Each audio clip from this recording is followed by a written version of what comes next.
All right, Mitch, how we doing? I'm good, man. I'm tired and sore, but I'm doing well. How are you doing? Tired and sore. Tell the people. I know why, but tell the people. Yeah, well, I mean, the first problem is that I'm 31. So Okay, the age is hitting me. But we have an awesome college ministry that we run every Wednesday night, and I was playing volleyball until pretty close to 11:30 last night. Got home around midnight, got back up at 7 to come back into work. I got up a little before 7. But I've got bad knees, if that hasn't been brought up much on this podcast. 2 bad knees out of 2. And so my knees are sore. I was like jumping to play volleyball, but I was trying to jump serve and do things that I used to be able to do. And I'm hurting, but I'm feeling more awake. Okay. Water helps wake you up. Yeah, water's good. Water's good for you. Water is helping this morning. That is very true. Yeah. That is very true. How are you doing? Me, I'm doing great. Not quite as sore. Played a little basketball last night after student ministry, and then played with my kids this morning. So no volleyball, but doing good, man. Glad to be back in the studio. Yeah. Was out of town a little bit this past weekend, which we'll catch up on that. But Hannah and I flew to Tulsa, Oklahoma, Friday through Monday, and had a great time. The kids stayed here with my mom, and so we had a real good time. But I want to catch up on a few things happened in the sports world, and then we did a few things in ministry over the past week since we last recorded. And then whenever, like on the rare occasion when I'm gone on a Sunday, and I'm gone on a Sunday with the freedom to like go to another church, I like take advantage of it. Like some people are like some pastors are like, man, I'm off on Sunday, I don't want to go to church. Like I want to go fishing, I want to stay at home, whatever. But I'm like a church nerd. Yeah. I'm like a nerd about that kind of stuff. So I'm like, I want to go to church. And after we went to Life.Church, which we'll talk about in a little while. But after like Hannah's family saw me just like drooling at Life.Church, is like, this is so cool. They're like, do you want to go to another one? Like joking, and I was like, don't tempt me. Like I'll go down the street to another one. And I don't know. It's just maybe that's even unhealthy. Like I should probably just like go to church like as a good Christian and try to connect with the Lord on a Sunday morning when I'm not like quote unquote like on the clock, you know what I'm saying? But I just couldn't help myself. I just was so fascinated by what they were doing. You get to clock in if you go to a different church. Yeah, that's how it works. Yeah. Clock in every time I pray, all that kind of stuff. But we'll talk about that in a minute. But tell me your thoughts on the Super Bowl, other than the fact that the logo color prediction was correct. The logo color prediction was not correct because it's stupid and people should not believe in that. But my thoughts on the Super Bowl, I'm kind of shooketh. Some people are giving me credit. I don't usually give short answers to things, and some people are just like, well, the Chiefs, I think the Chiefs will win because I want them to, or I think the Eagles will win because I don't like Taylor Swift. Like people give a lot of opinions. But I'm like, well, I think the Chiefs will win if they can keep it close, but the way the Eagles will win is if they blow them out early and control the clock and play good defense. So some people are like, hey, dude, you called it. And I'm like, well, I was heavily like, Chiefs are going to three-peat. Mahomes is going to be top 5 QB all time, and in 10 years he'll be the GOAT. And now that's all thrown off because he got smoked. He did. Well, I think you called a scenario. I guess you would have been wrong if like the Eagles won 31-30 or something. Yeah, that would have surprised me more. Yeah. I watched the whole thing from Oklahoma and we were texting during the game, like was just as shocked as anybody. Like I was one of the only people in the room that wanted the Chiefs to win, and so everyone else was rooting for the Eagles. Because it's Oklahoma, Yeah, because they just got Wi-Fi out there actually, and running water and stuff. But no, I was the only one rooting for the Chiefs. But no matter who you're rooting for, the game stunk, man. We were just talking about it was 34-0 in the third quarter. Like goodness gracious. Yeah, and I don't know how you felt.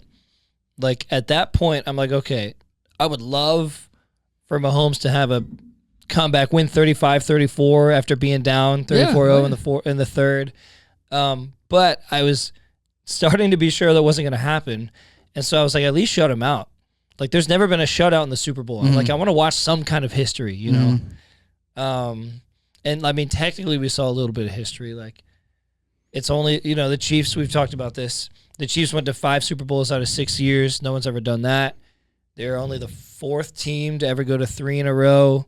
And they could still go to 4 in a row next year, Saquon Barkley got over 2,500 rushing yards on the entire season, including the Yeah. playoffs. So that's a record that was broken. Thank goodness he got that ring too, because they Yeah. didn't let him get the regular season record. So When they didn't give him that, I was like, they're done. I kind of just was like, arrogantly, like, they're not going to win the Super Bowl, so you might as well give them the record, you know? And they very much proved that they made the right choice there. Well, it was the opposite of like, all right, they're not going to give him the record. They better win the Super Bowl. Yeah. And to their credit, they did. They did it. I mean, I can't blame he them. got the full season record, you know? Although he had an extra game than Terrell Davis did. But by the way, the MVP, I think the MVP should have been Hurts. I don't have an issue with that. I don't think Saquon, he didn't play bad, but he didn't have like a... He wasn't much of a factor. Yeah, they actually, the main thing the Chiefs were supposed to do was to shut him down, and I think they handled him. Yeah. So like, he didn't have a terrible game, but he didn't play an MVP kind of game. Like, there was really no question. Like, yeah, Hurts is the MVP. But did you feel like the MVP announcement was like botched? I don't know if you were watching the end of it, but they were just like, yeah, and Hurts, how does it feel to be the MVP? And we were all like, what? When did he get awarded the MVP? You know, every Super Bowl I wait impatiently to find out who's it gonna be and how they're gonna announce it. And I feel like I've seen that before, to where they, like, maybe you missed it, or maybe you just have to be checking online when because everybody's voting during the game and afterwards. Yeah. I've never really understood exactly how that process I guess works. I just had my expectations, which is the root of all conflict, unmet expectations. But I guess my expectations were just like, and the 2025 Super Bowl champs, the Philadelphia Eagles, here's the trophy, they all cheer, they interview the coach, whatever. And the 2025 Super Bowl MVP, Jalen Hurts, everyone cheers, they give him the trophy. Jalen, how does it feel? Yeah. But it was just like, they were just interviewing people, and then they pulled Jalen, and they're like, how does it feel to be the MVP? And I was like, wait, I guess he's the MVP. Like, whatever. I didn't catch that. I don't know how long after the game ended it was, but we can talk about this too, but we had a lot of college students over at our house. We had a lot of college students. And some of them were kind of staying later because they wanted to see, and it was just, we're saying goodbye to people, and so I didn't see them announce it. I saw it later on NFL app or whatever. But did Hurts know at that point, or was he like, wait, I'm the MVP? Like, well, let me tell you how that feels. He acted like he knew. Act like you've been there. Yeah, act like you've been here before. So I don't know. I don't know if that's when he found out. It's hard to tell, I guess, but he seemed like he already knew. So I don't know. We thought that was funny. But anyways, yeah, kind of a boring game. I was disappointed. Like I said, a shutout would have been cool because there's been teams that, like, the Patriots beat the Rams, probably the most boring Super Bowl ever, even to fans who their team won the game, the Patriots. When they beat the Rams, like, 13-3, Yeah. I think it was either 0-0 or 3-3 at halftime. Like, there was just nothing, no drives were continuing. Yeah, this game was 24-0 at halftime, right? Yeah. So I heard a stat, maybe in the beginning of the fourth or whatever, but this was the first game in Mahomes' entire career, not just Super Bowl, not just playoffs, but regular season included, the first game in his entire career as a starting quarterback where he didn't score, or his team didn't score the first 3 quarters of the game. Well, they did score in the third quarter. Okay, so maybe it's not a stat anymore. The first half. Maybe it was, I think it was mentioned. Probably the first time he was shut out in the first half. Someone said it on the broadcast, and maybe it was like premature. Like, if he doesn't score in this third quarter, it'll be the first time in his career. Yeah. Maybe that's what it was. But someone said it, and I was like, that's kind of wild, actually. Like, how terrible for that to happen to you in the Super Bowl. Yeah. Like, for that to be your first time. But yeah, it might also be the first time he's been shut out in the first half. So that's true. I don't know off the top of my head. But yeah, kind of boring, kind of upsetting. Not upsetting, just boring. A lot of people at our house were excited for it. We had some Chiefs fans that had their Mahomes and Kelsey jerseys on, but for whatever their reasons were, we don't have a lot of diehard NFL fans in the college ministry. So I think it's a case where you show up and formulate an opinion on the spot and then act like this is what you've wanted your whole life, So kind of the annoying part about Super Bowl parties. I guess last point of discussion on the Super Bowl. Okay, so you were arguing ahead of time that if Mahomes wins this 4th Super Bowl victory, he's on track to be the GOAT. I would make the case, I think, that he's still on track to be the GOAT. And I wonder what you think. Like, let's pretend. So he has 3 victories now, right? 2 losses. Yeah. So he's 3-2 in the Super Bowl. So let's pretend that Mahomes goes to 3 more Super Bowls, but he only wins 1 more Super Bowl. And so that makes him 4-8. No, sorry, 4-4. 4 of 8. And that's how he finishes his career. Maybe he breaks some regular season, passing yard records or passing touchdown records or QBR records or whatever to add to his credentials. I don't know. But let's pretend he's 4-4 in the Super Bowl when he finishes his career. Where does that land him in the conversation? Top 5. Top 5 for sure. Okay, who else is in the top 5? Joe Montana. Okay. This is Peyton Manning, I would say. Yeah, I need to really think about that more and give you my top 5 one day. I mean, I would almost argue Mahomes is top 5 now. Maybe that's really crazy to say, but how good he's been before he's even 30. I don't think it's crazy because like you can make the case. He's already 3-2 in the Super Bowl. He's been to 5 Super Bowls, which only 3 other. Like all the QBs that you just mentioned didn't go to 5, right? Right. John Elway went to 5 and only won 2 of them. Uh-huh. And Brady went to 10. Yeah. And won 7. Yeah. Jim Kelly, Terry Bradshaw, Joe Montana, Roger Staubach, they all went to 4. Like I think we've probably talked about this on air. We definitely talked about it off air. Like I think we need to give athletes, not just NFL players, but athletes more credit for making it to the championship and losing. Yeah. Like like LeBron, like one of the biggest cases against LeBron is he's 4-6 in the finals. But he went to 10 finals. Yeah. Like for crying out loud. Yeah. Like would it be better for him to be 4-4 and only go to the finals 4 times in his 22 years? No. Like it's a huge achievement just to make it there. And yeah. I think the same is true of the Super Bowl. Like getting there is very difficult. And obviously you want to win, but like would it have been better for Brady to be 7-7 and only go 7 times? I don't think so, but I think the world probably thinks so. You know what I mean? Yeah. Because I think there's how many seasons did he play? 21? I think maybe 22. So 10 of his 22 seasons he went to the Super Bowl. Would it have been better for him to go to the Super Bowl 7 of his 22 and win all 7? Like I don't personally think so. Like I think getting there is a huge achievement. Yeah. But the world sees it as like he's 7-3 in the Super Bowl, 3 losses, Well, and that's what they held against him. They're like Joe Montana, Terry Bradshaw. They went to 4, and they won all 4. And that's the thing about the LeBron. Jordan only went to 6 compared to LeBron's 10, but Jordan won all 6. Mm-hmm. And so, but why didn't I'm Jordan go to 10? I'm a victim of that too. But I think, maybe, I forget if it was on this podcast or somewhere else, you and I talked about this, or maybe it was even somebody else, but maybe this is just preferably as a fan because you don't want to lose a Super Bowl. Like, I think it's better to go and not win than to not go at all, like in a career. Like, you'd rather have gone one time, like Dan Marino. Mm-hmm. He made it to 1, and he got smoked by the 49ers and never went again. That's much better than if he never even reached the Super Bowl. Yes, yeah. But I think that it kind of wears down the more it happens. But again, that's just a clouded fan opinion. It's like, for instance, the Bills. Well, obviously the Bills, the 4 years in a row they went to the Super Bowl and lost or whatever. But yeah, even the recent Bills that just can't get past Patrick, like that's getting old, Yes, I guess. But the fact that they're able to match up with him every single year in the playoffs is a big achievement, even though they keep getting beaten by him, barely. Yeah.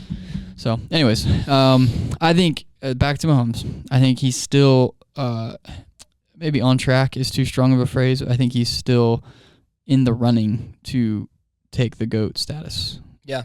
I don't think it's a lost cause. I'm kind of surprised at how swayed I am. Like, that was such a big deal. Not even that, like, Brady lost 3. So not even that if Mahomes ends his career with 2 Super Bowl losses, that's tragic towards his legacy. Right. But just everything that was, the 3-peat, winning 4 before he's 30, potentially winning 4 in a row next year. Like, there was so much hinging on, like, the momentum that he has. So you're saying, I think it was a little stalled. Like, if he had won, it would have really swung you toward, like, he might already be the GOAT.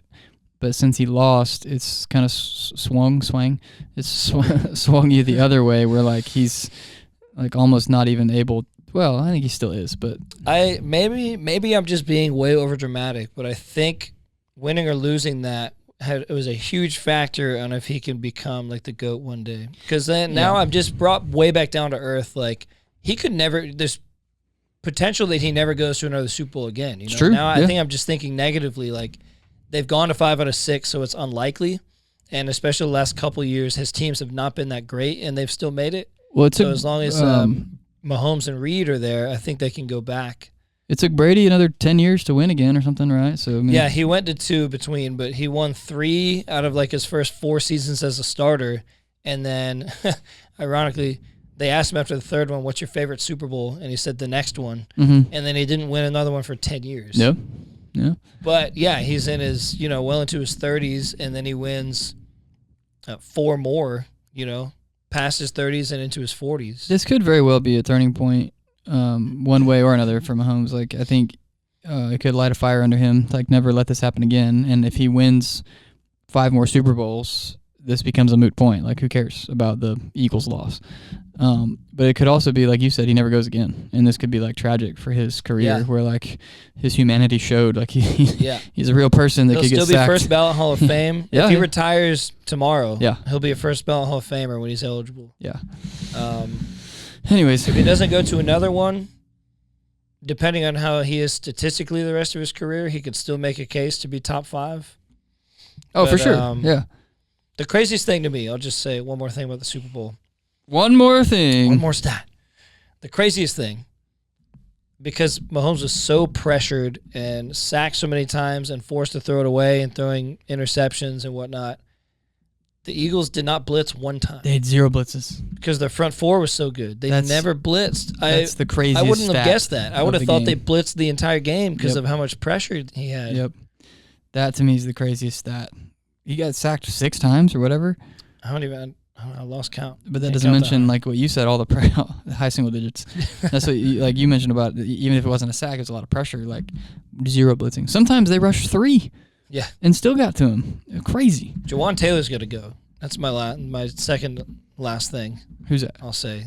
Exactly. No, it's the right tackle. Ever since his rookie year, he was a rookie last year or the year before. I think he was a rookie last year. And he's false starts all the time. He's getting called illegal formation all the time, and he's just not a good blocker. How about all those blasting past him?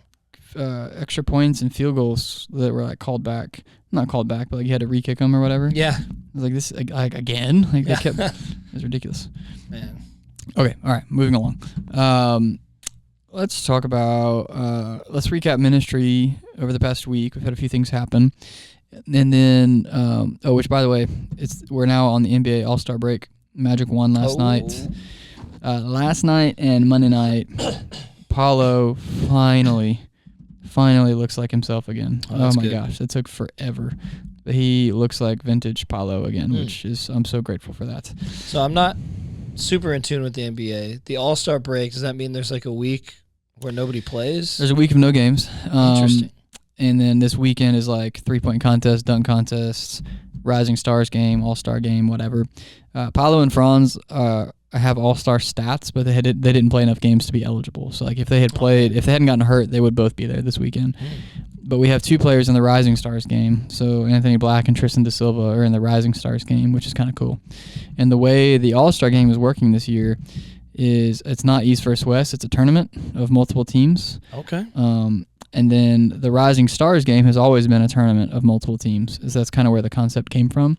But if you win the Rising Stars tournament, the champion of the Rising Stars tournament is one of the teams in the All-Star tournament. And you have a chance to win the All-Star tournament as well, which is new. So I kind of like that. So Anthony Black and Tristan are on the same team in the Rising Stars tournament. And they're like, we're going to win that one, and then we're going to go win the All-Star tournament and like show them, Yeah. So that's kind of cool. It won't happen. Like, let's hope they do it. But it'd be cool if they made their way into the All-Star tournament. But so yeah, like Paulo and Franz get a nice break, a nice 7-day break, which Paulo's he's got some momentum. I kind of don't really want him to take a break. Yeah. He finally looks like himself again, but Hannah was talking last night about how like he probably needs the break, he's coming back from injury and whatever, and I'm like it's kind of I could go both ways on it because I really want Paolo and Franz to be at All-Star Weekend hanging out with LeBron and Luka and Jason Tatum and Donovan Mitchell and Giannis. Like, I want those guys around all those elite players and talking to them and practicing with them and watching their routine and their diet. And, like, I kind of like them rubbing shoulders with, because they're going to be upper echelon players in the near future. So I'd like them to hang out with the guys that are right now. But they get a nice break on the beach or whatever. So, anyways. Fun. Looking forward to this weekend. I like NBA All-Star Weekend. It's kind of, they're trying so many different things with the All-Star game because people don't really take it seriously anymore. Players don't take it seriously anymore. But I still like watching the Rising Stars, 3-point, dunk, All-Star game. I still watch it all. I love it. Yeah. So, looking forward to it. It's in San Francisco this year. It was in Indiana last year. Whenever it comes to Orlando, I'll go. Yeah, that's for sure. So, anyways, tell me about things that have happened in ministry over the past week. I was gone quite a bit, so you were. You got to lead a lot of things, but we had a volunteer meeting on Sunday. We had student ministry on Sunday. You had a college ministry Super Bowl party on Sunday. Yeah. You went to an FCA for middle schoolers. We kicked off a new teaching series last night for the month of February on dating. So just kind of pick what you want and tell us about something. Well, I'll try not to get too much back into the Super Bowl, but we did get to host the college ministry for a Super Bowl party at our house. And my wife, Carrie, and I bought a house in August. And just, I think, this week or sometime within the last week was 6 months. I guess. Wow. February 10th. So Monday, I think, was 6 months that we have lived in our house. We moved in on August 10th. So It was kind of a cool milestone. Mm-hmm. So we told ourselves we're going to host a Super Bowl party within 6 months of buying a house. Just kidding. But we hosted the college ministry, and our house isn't huge. And our living room area specifically it's a nice area, but it's not super spacious. And so I was kind of assuming hosting a party, like once we get close to 10 or 15 people, it could get crammed in there. We got a couple couches, And so numbers aren't everything, but there's something. It's cool to host an event and have a lot of people. We had 26 students come. Yeah, in your house. And in our house. So including Carrie and me, we had almost 30 people in our house. If you count Katz's people, we had 30 on the dot. So we had we count them as negative people. So you're back down to 26 Negative now. aura. Yeah. So we had 26 students come. And so thankfully, I had thought that day or something to pull out an extra TV and put it in. We have like a sunroom, I guess. Whip out a spare TV. Yeah. Just keep spare TVs over. We keep it in our guest room just so like if a guest comes, they have some kind of TV. But we had to go through some hoops to get it set up because our Fire Stick wasn't working, and I downloaded Tubi on my PS4, but then I couldn't stream the Super Bowl on my PS4 for some reason. So I still... What day is it? I still need to cancel. I made like a 10-day free trial YouTube TV, and I've had a note on my phone to cancel it before I have to start paying like $80-something a month. Well, I have to do it through my PS4. I tried to do it on my phone on Monday at work. I just think it was so great because we said like if we had just 6 to 8 college kids at this party, like that'd be successful. Yeah. Because it'd be a fun, off-site event, out of the weekly rhythm. And then you texted me like, hey, we got 26. I was like, oh my gosh, like how do they fit in there? But I just think that's so healthy. Like it's just such a good, like we have several signals that we have a healthy college ministry. I think that's one of the signals that, it was a little bit like almost last minute, a couple weeks ahead of time, we just started throwing it out there. Yeah. And that you could just throw something like that out there last minute and pull together more than 24 college kids in your house, somewhere that most, if not none of them have ever been before. So yes. And that our neighbor was gracious to help us, to let us use kind of their property for parking because we didn't have 26 cars, but we had a lot of cars, like definitely over 10 cars. So I was really, really, really pleased to hear that. And again, the game stunk, but the company was awesome. So yeah, it was great. Sunday morning, I just say we've talked about sustainable youth ministry on this podcast before. It's a good book. It's also just a good concept. And I didn't even think about well, I did think about it. I'm not going to say that. But I didn't even have to worry about what was happening here on a Sunday while I was gone, because we just have such good systems and processes in place, but more importantly, such good leaders in place. And so, like, we had a volunteer meeting scheduled for this weekend, and then because I scheduled those out like a year ahead of time, and then we decided to go to this wedding, and I was like, should I move the volunteer meeting? I was like, no, we got like our Mitch is here, Elizabeth's here, our volunteers are great. Like, we don't need to move a volunteer meeting because of me. Like, this thing doesn't center around me. And so you ran the meeting, and it sounded like it went great. Yeah, it went well.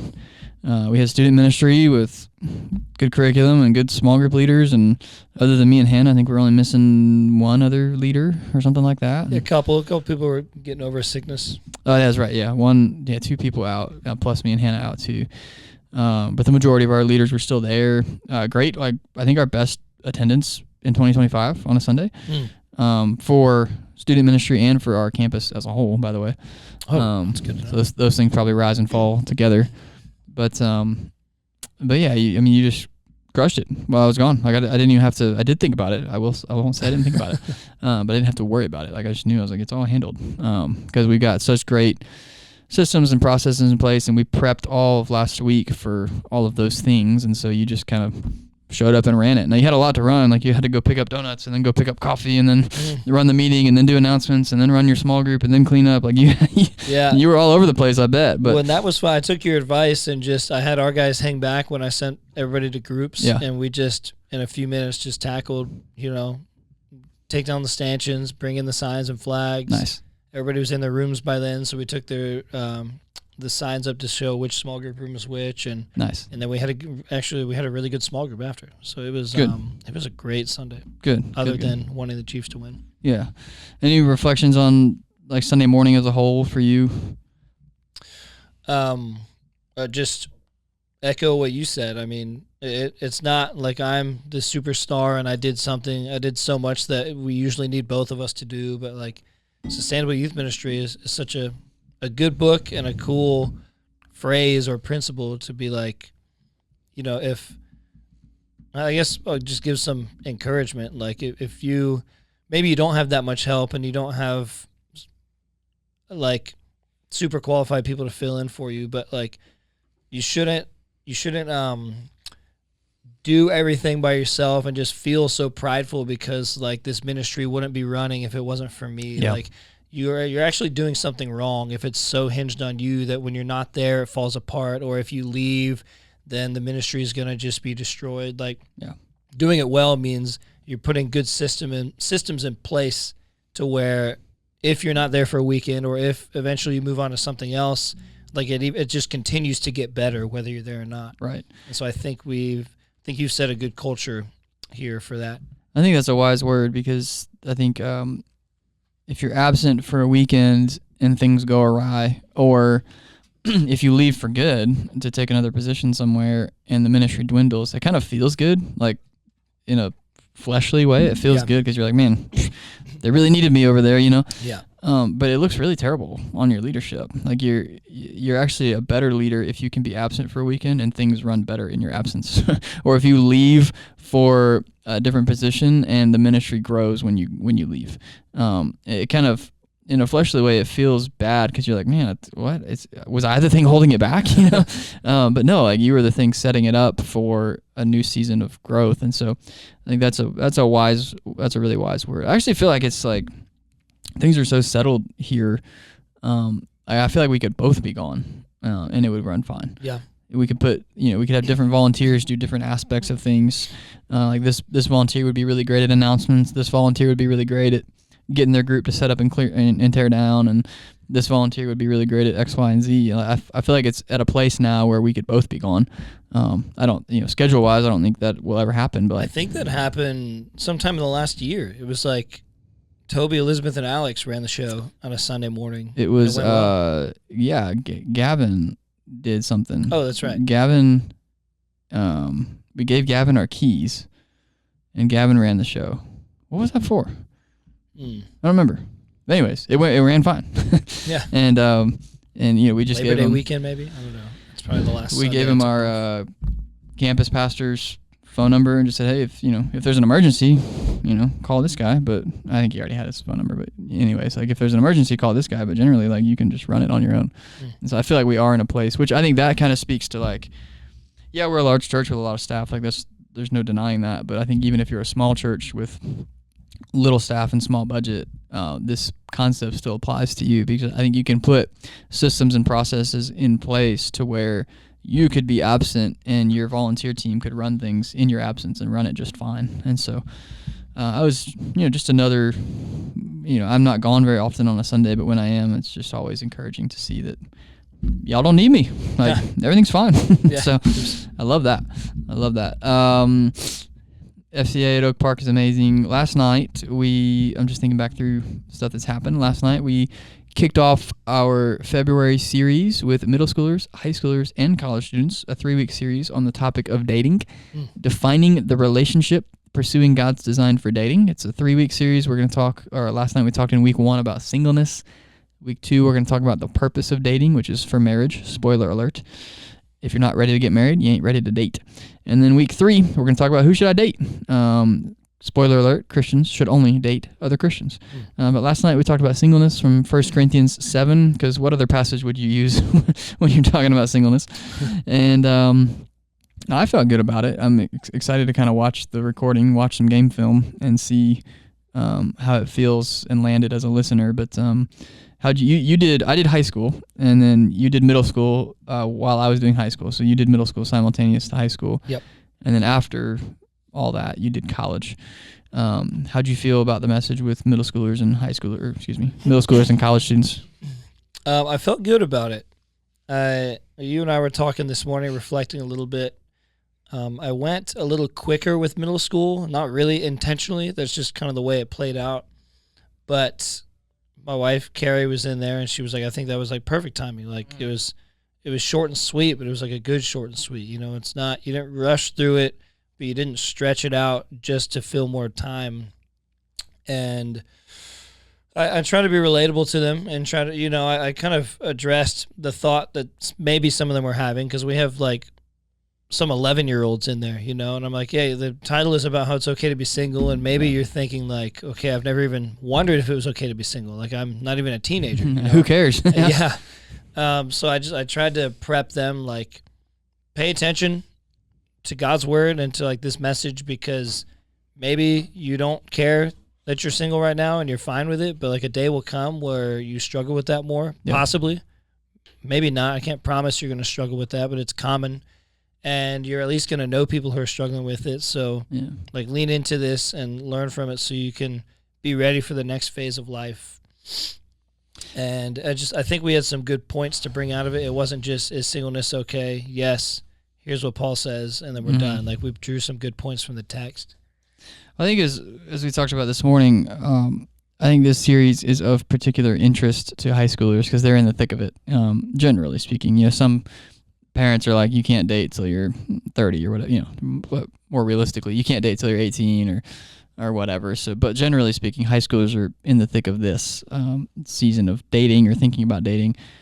So it's of particular interest to them, but I think it's of particular value to a middle schooler, because to be able to teach this to them ahead of time is really helpful to get ahead of the curve a little bit. Like most, if not all of them, most of them, I know there's a few of them that are trying to date around, but most of them are not dating yet or thinking about it. And so to teach them these principles from the Bible before they start thinking about it and dating is really good. But high schoolers are locked in and leaning in because they're like, I'm right in the middle of all this. We've had several recent breakups in our student ministry. We were talking the other day, we had several couples in our student ministry, but I don't think there's one. I think there's one remaining. I think there's one active, one couple that's still dating, but we had several breakups recently. So that's, I guess, a well-timed series. That's not why we did that, because they broke up last week. But I enjoyed preaching this message to high schoolers. I think it's always good to start off a dating message or a dating series by talking about singleness, because it's a foundational topic and a foundational question to answer. The title of our message was, is it okay to be single? The world says no, the Bible says yes, but why does the Bible say yes? And so we talked about some things from 1 Corinthians 7 verses 6 through 8 in particular. you can catch that message on our YouTube channel if you want to. But I just thought it was good. I told you this morning I told probably more personal stories than usual, and just got a lot of laughs, a lot of engagement. It was fun. I had fun doing it, but just to kind of lay that foundation of like singleness is not just okay, it's good. It's a gift from God. It's a valuable opportunity. Like it was really good. Yeah. So I enjoyed it. You thought it went well with college students? Yeah, I felt maybe even better about the college ministry, but I felt really good about both of them. But a couple that's very involved in late night recently broke up, like literally a week ago. And so I just was like, it's funny, maybe not funny, like I'm not just like loving people having heartbreak, but it is interesting timing that like that's, 3 or 4 relationships that have been consistent in our student college ministry ended like right before our dating series. So I was like, hey, well, this is a good time for you to hear it's okay to be single. And you should use this as valuable time and not just be sad that you're not in a relationship. And right.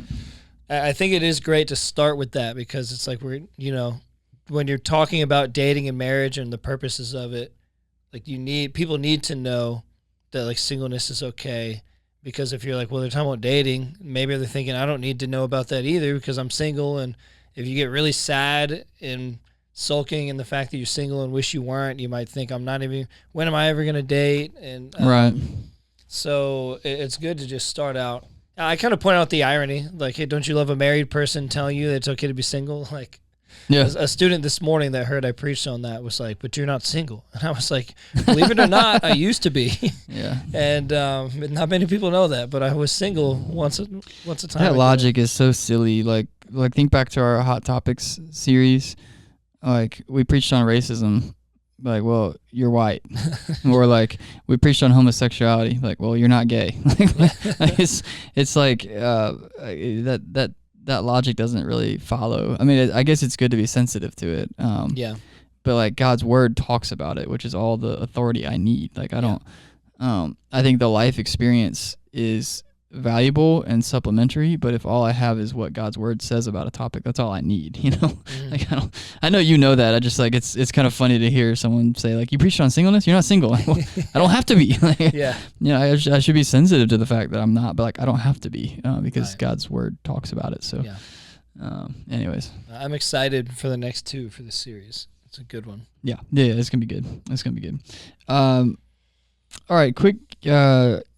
I don't even know what the title of this episode or this conversation, but I mentioned earlier in our episode here that while in Oklahoma, I went to Life.Church, which is senior pastor is Craig Groeschel. You might know the Craig Groeschel Leadership Podcast, or you might know some of his books.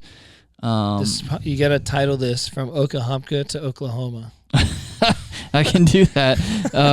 Sorry to cut you off. That just hit me. Well, did I tell you about? I was trying to explain to May. May's my 3-year-old, my oldest. That we went to Oklahoma, or she said like, "Where did you go on your trip?" She was asking me a lot of questions about my trip. I was like, "We went on a trip." She's like, "Where'd you go on your trip?" I said, "We went to Tulsa, Oklahoma." And she said, "Oh, you went to Tulsa, Okahumpka?" And I was like, "No, we went to Tulsa, Oklahoma." She's like, "Yeah, Tulsa, Okahumpka." And I was like, "Okay, that's so funny." You're right." Because I work at First Baptist Church, Leesburg. I live 5 miles away in Okahumpka. My address is, I'm just kidding. I live in You can probably find me though, because Okahumpka has like a total of 100 houses. But that's where we live. And it's funny, like my kids now know how to say Okahumpka. Like if you ask them, like, where do you live? They'll say Okahumpka. Huh. But yeah, trying to distinguish between Oklahoma and Okahumpka is very difficult for a 3-year-old. That's fair. So while in Tulsa, Oklahoma, we went to Life.Church. And Life.Church is a multi-site church, and they're quite multi-site. So they have 45 campuses now, and they're all over the United States. It was started in Oklahoma. They do video preaching, and so the campus where Pastor Craig preaches from is in Oklahoma. I think it's in Edmond, Oklahoma. It was like 3 hours away from us, so we didn't go. We could have, but I was like, I don't really feel like doing that. What are the chances you could have met Craig afterwards? Pretty likely? I would think so. Yeah. He seems like the kind of guy that would be available if you were at that campus, obviously. But I don't know. I have no idea. because like the culture he created, like all the staff we met at the campus we went to were awesome, and so like I'll talk about that in a minute. And so I would imagine that flows down from him, and he's pretty available and wanting to chat with people too. But I don't know, because some guys are very green room. Like I'm in the green room, come out to preach, back in the green room, don't talk to anybody. I don't like that, and he doesn't strike me as that kind of guy. But those people do exist. So anyways, I just wanted to. I wanted to go to Life.Church. I've followed them for a long time, fascinated by them, and I've never experienced a Life.Church in person. And when we went, I just wanted to like reflect on my experience with you.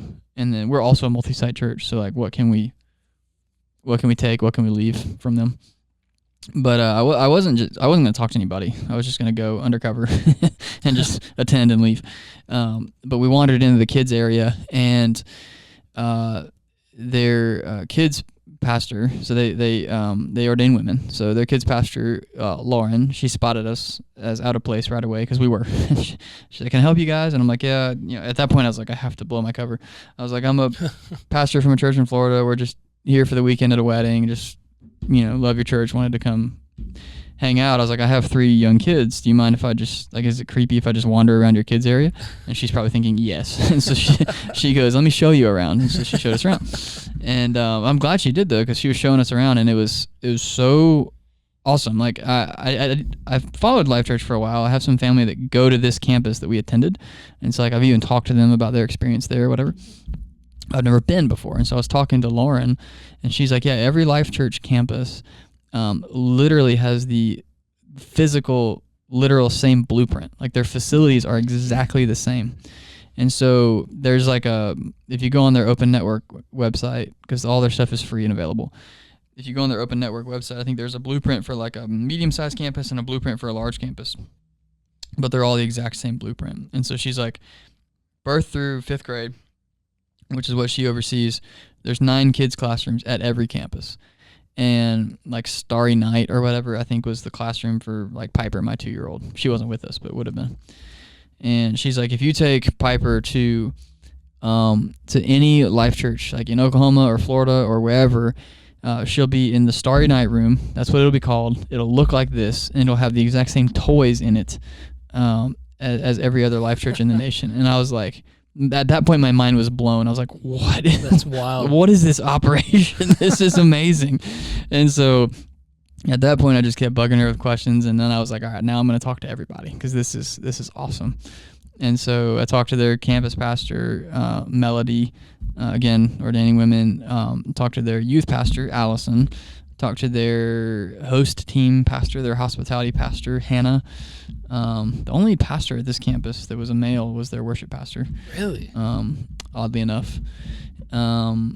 There's one pastor I didn't talk to, their operations pastor or whatever. I forget her name. But anyways, talked to everybody, and was just blown away. I do have like some, I guess, issue would be the right word. I do have some differences in theology and methodology. Like I wouldn't ordain women as a Southern Baptist pastor. Like I have a conviction about that. It's also a video. The campus or the church has a video preaching strategy, and for video preaching they do it very well. So like they have 3 giant LED walls, and they have good live transitions in and out and all this stuff. Like they do it extremely well for what it is, but it's still video preaching. And I think there is something to say about what I would call incarnational preaching, like a preacher who doesn't emerge from among the sheep, but a preacher who spends some time among the sheep, a preacher who smells like the sheep. And so so was it Craig on video? Mm-hmm. Yeah, it's Craig on video at all 45 campuses. No way. Yeah. Holy moly, I did not know that. Yeah.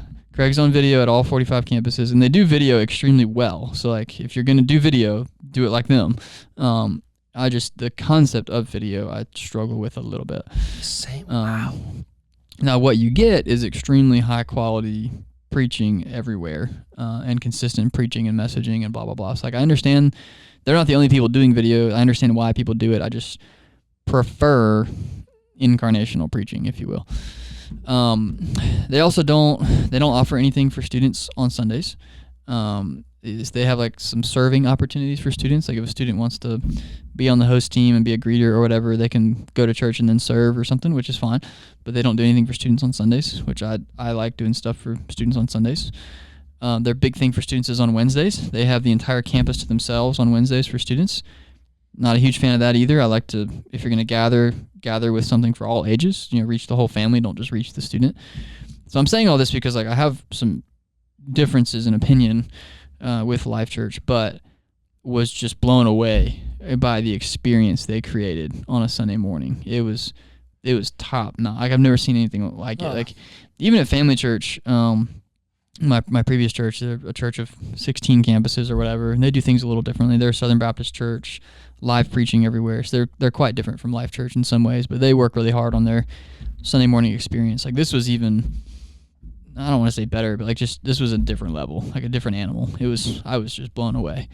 And I think there's some pros and cons to like the phrasing would be like standardization versus customization. That phrasing comes directly from Family Church. I don't think it's original to them, but that's the phrasing we used a lot down there. And so I think there's some pros and cons to standardizing things across the board, meaning like the same names of the rooms, Starry Night, and the same toys, standardized all across the board. Yeah. There's some pros and cons to that. There's also some pros and cons to customization. So like in your kids area, what do you want to call your rooms? What kind of toys do you want to have? What kind of curriculum do you want to use? Customizing it by campus. So like there's pros and cons to both ends of the spectrum, but they lean towards standardization on like everything. And so it was just interesting to experience that because they lean towards standardization on everything. Family Church is probably somewhere in between standardization and customization. I think we lean more toward customization than standardization here at First Baptist Leesburg.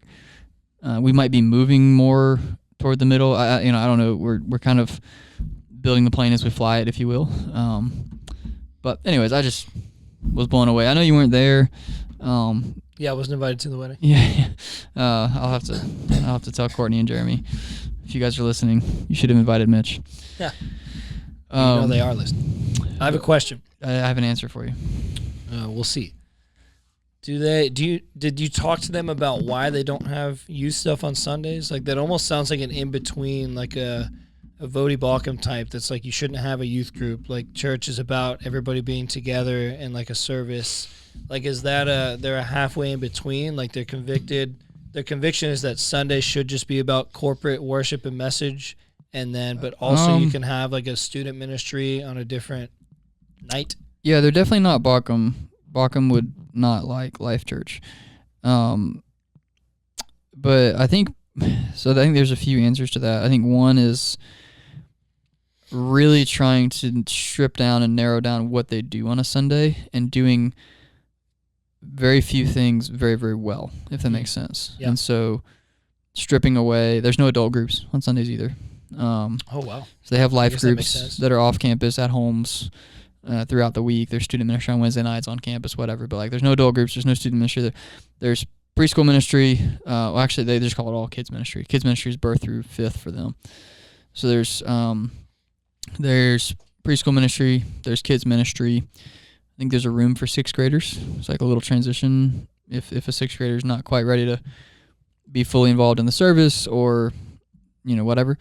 But seventh grade and up, you go to church. And so on a Sunday morning, most people are 1 hour families, like what we would call 1 hour families. They don't go to service and then do something else because there's nothing else to do. And so some people are like, I was talking to the host team leader, like she said that some people are like an hour and a half families, if they come and serve as a greeter or something for like half an hour before their service and then they go to a service, or if they go to a service and then stay and serve for a little while and then go home or whatever. But most families would come with their kids in preschool and kids ministry, go to church, go grab their kids and go home. Now their lobby experience is a lot. We just don't have a lobby here, first of all, but their lobby experience is like they're having a Super Bowl party tailgate down there that Sunday. So there was hot dogs and Gatorade and coffee and a field goal where you could kick a field goal, and everyone was wearing jerseys. And it's like there's a ton of fellowship taking place, which was pretty fascinating to experience. Did you have a hot dog before church? No, I was tempted, but I did not. Hungry right now. They had a drum line like outside. It's like their oh my goodness. Their lobby experience is next level too. But I think they really narrow down what they're trying to accomplish on a Sunday morning, and then accomplish it very, very well. I think there's also some limitations in the blueprints for their facilities don't allow for anything else. Like the way they build facilities, there's no space for student ministry. There's no space for adult groups. Like they intentionally don't build out space for those things and just try to do a few things really well on Sundays and say, we'll do the other things at other times.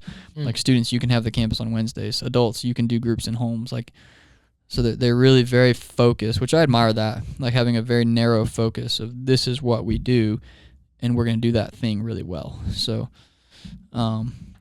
yeah, it was pretty fascinating. Like some churches like don't have adult groups on Sundays or don't have student ministry on Sundays or whatever, just because, you know, it's a really small campus and they have dreams of campaigning and building more facilities one day or whatever, you know. But Life.Church builds from scratch, from the ground up, and says we intentionally will not have these things on Sundays, and we're just going to do these other things on Sundays. So really interesting.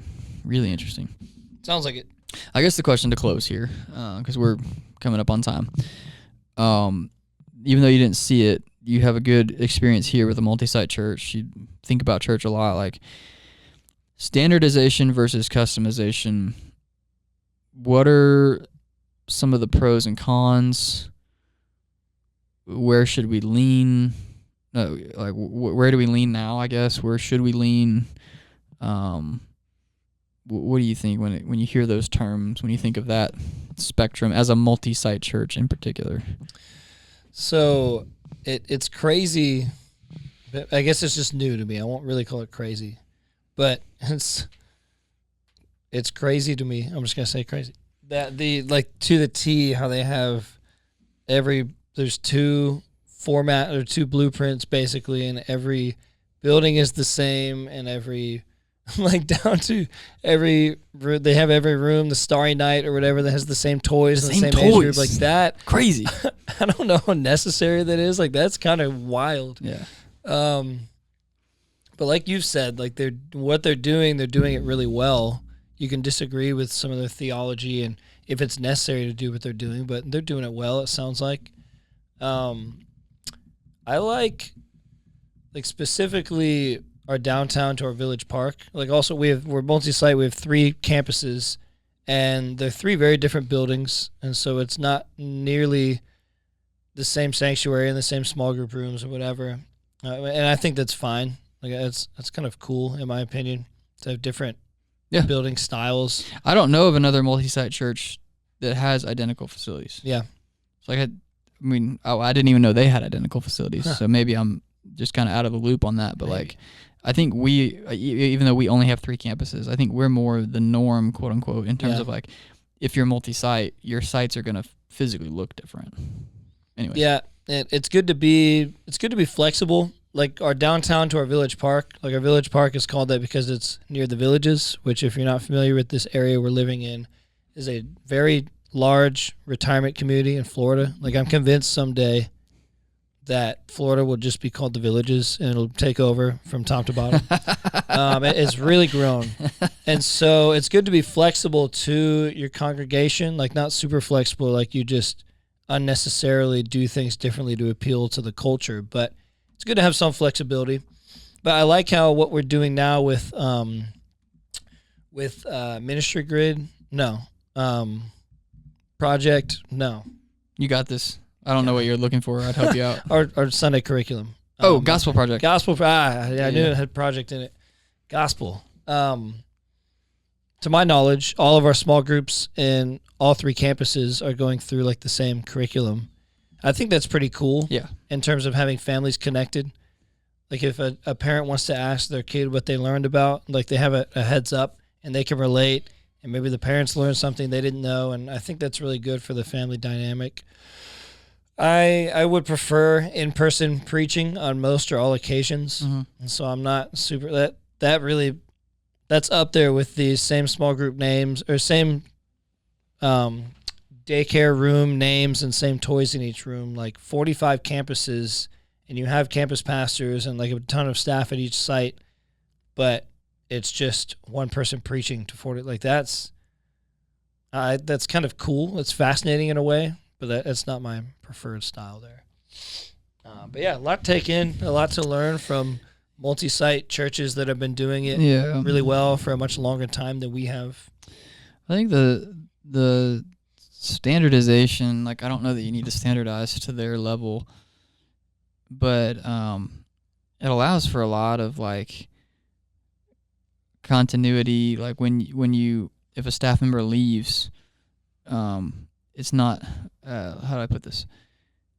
Okay, I'll just speak to the experience here. Like when my predecessor left, he was great. I got to meet him a couple weeks ago.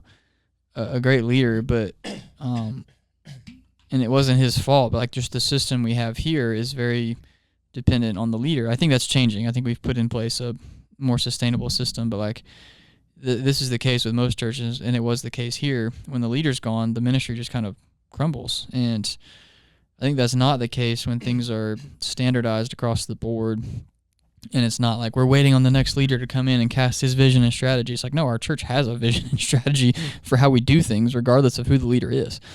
And if they leave, we just keep doing this. And if they're here, we keep doing it. And so I think that's helpful because, like, if someone leaves, you can bring in, like, the youth pastor I was talking to, she's like, yeah, I've been at, like, 6 campuses. I'm like, what the heck? Yeah, they just keep moving me around, but they do the same thing at every campus. So it doesn't matter. I guess.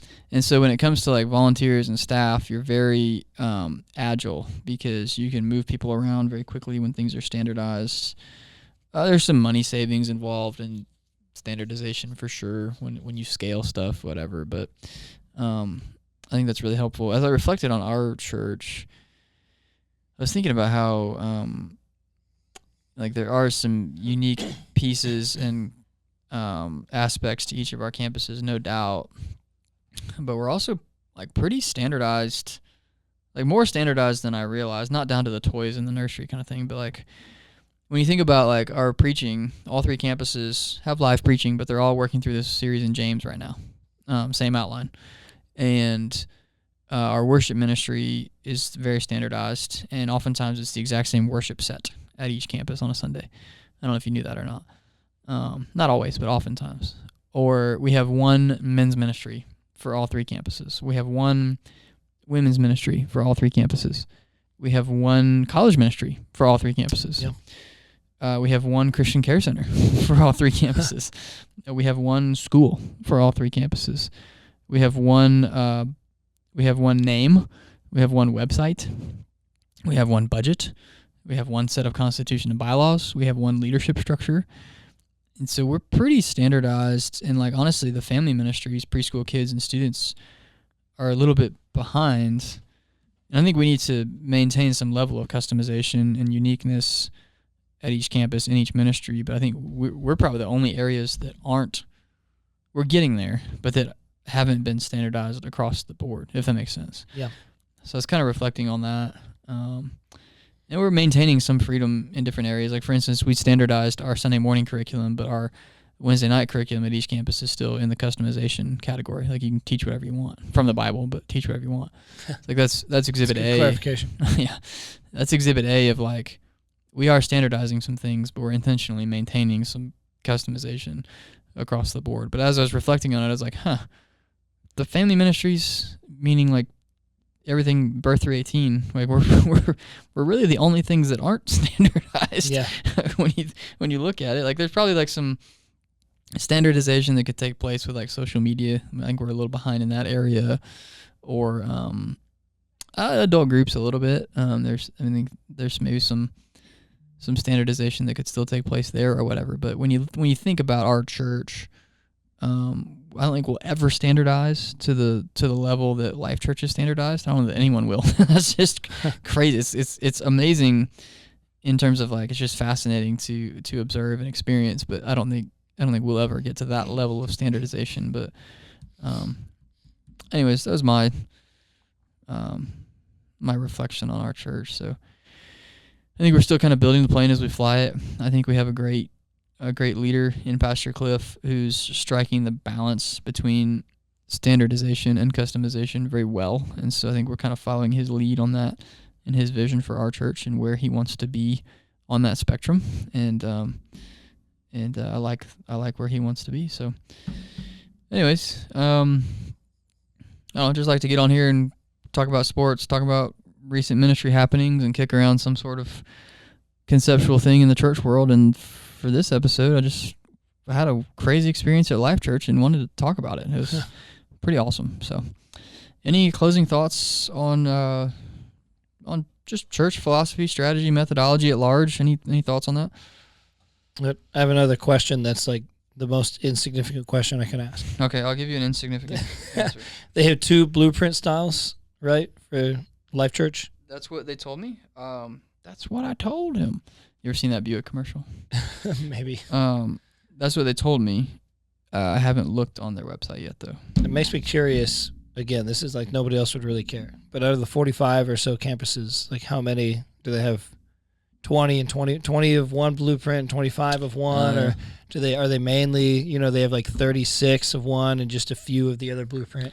I don't know, but like for instance, this campus was the quote unquote smaller blueprint, if you will, and their auditorium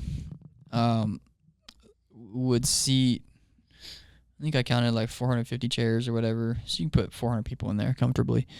But they're running a Saturday night service and then 5 services on Sunday. And they're packing it out. And so, I mean, this is a campus with a sanctuary, an auditorium the size of our South Campus, which is booming, by the way. South Campus is growing like gangbusters. But is that a phrase still? I don't know. I've never heard it. What? What? I'm pretty sure I'm going to Google it. Growing like Ghostbusters? No, not like Ghostbusters. Like, define growing like gangbusters. Oh, come on, Siri. Siri, you got to talk to me. Thinking you made this up on the spot. Define growing like gangbusters.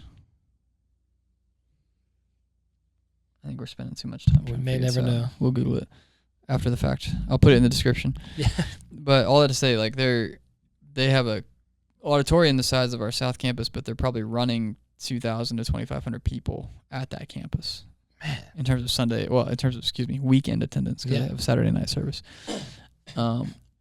Which is just, I mean, they're just maxing out those facilities. And so I don't know the answer to like how many are large blueprint, how many are small or whatever, but it seems like it doesn't matter because like even if you have a small blueprint and you're reaching a ton of people, the strategy is like, you ain't getting more facilities, add some more services. Yeah. So, dude, yeah. So that, I mean, I guess my follow-up question to that would be